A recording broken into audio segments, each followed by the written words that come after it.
On July 17th, M1 Finance made a pretty big update to the portfolio dashboard. They've now added a feature that lets you toggle between money-weighted return and time-weighted return. Before this, M1 only showed money-weighted return. But now that they've added time-weighted return, you might be wondering, wait, why are these two numbers different in my portfolio? Which one should I be looking at? And what does this actually tell me about my portfolio and how it's doing? So let's break it down. Let's first look at time-weighted return. Now, time-weighted return answers this question: how did the investment itself perform, regardless of when I added or withdrew money? It does this by breaking time into periods, usually between each deposit or withdrawal, and then measuring the performance within each period separately. Then it links those periods together to calculate a total return.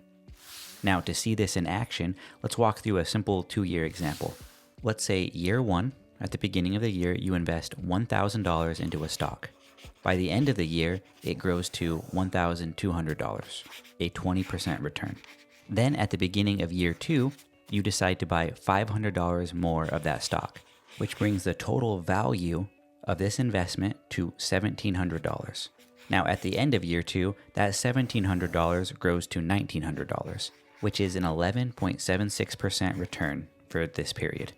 Now, time-weighted return looks at this scenario and says that $500 deposit you made creates a break in the timeline, and it splits the return calculation into 2 separate periods. Period 1 was from the start of year 1 until the moment you added that $500. Period 2 was from the moment of the deposit of $500 through the end of year 2.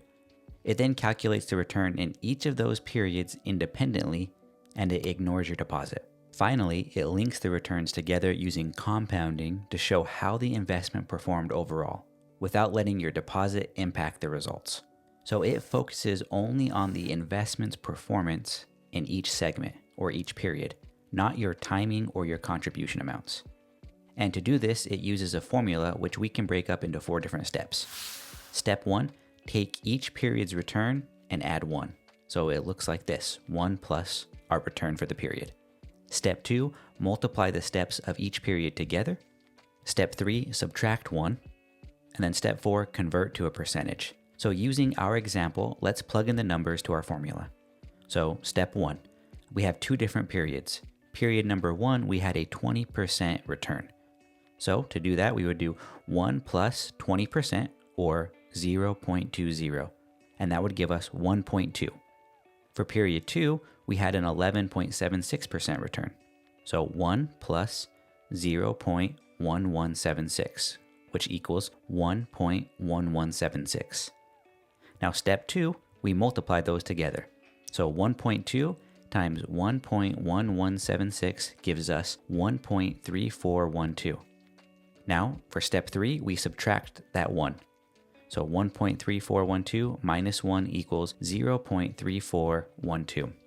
And then the final step, we convert to a percentage. And to do that, you take our number and you times it by 100, which gives us 34.12%.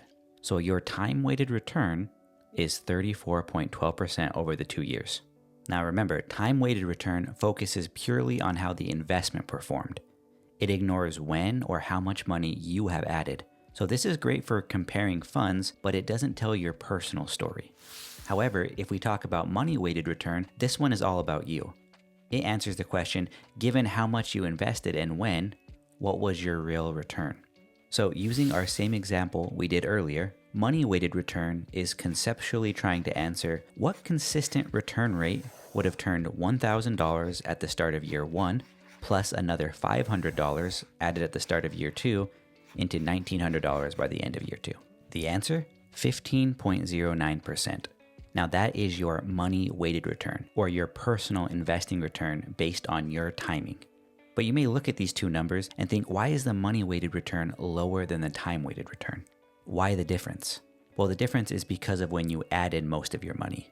You put in $1,000 at the start, and that part grew 20% in year 1. But then you added another $500 after that big gain had already happened. So that $500 did not get the benefit of year 1's growth. It was only invested during year 2, which had a smaller return.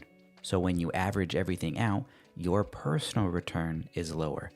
Not because the fund did poorly, but because a chunk of your money missed the biggest gains. So in short, the fund performed well the whole time, but you didn't have all your money in during its best year, and money-weighted return reflects that.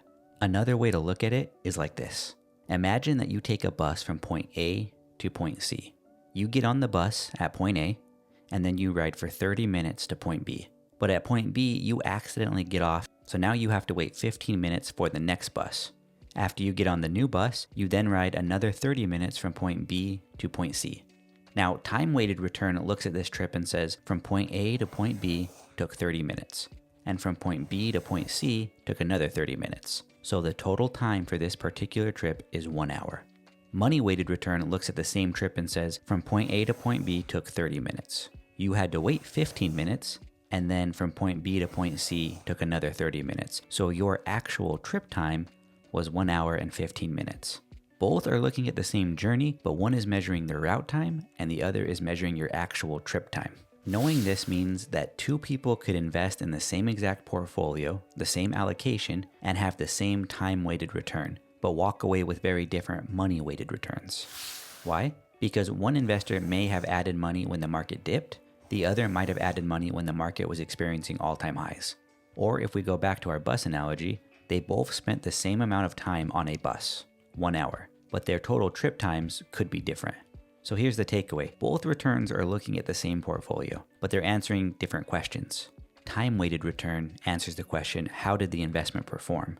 Money-weighted return answers the question, how did you perform personally based on your timing and decisions? Same stock, same destination, but different outcomes. But I want to know, now that M1 Finance gives you the option to view both return types, which one will you be using? Let me know in the comments down below. And if you enjoyed the video, go ahead and hit that like button and consider subscribing, and I'll see you in the next one.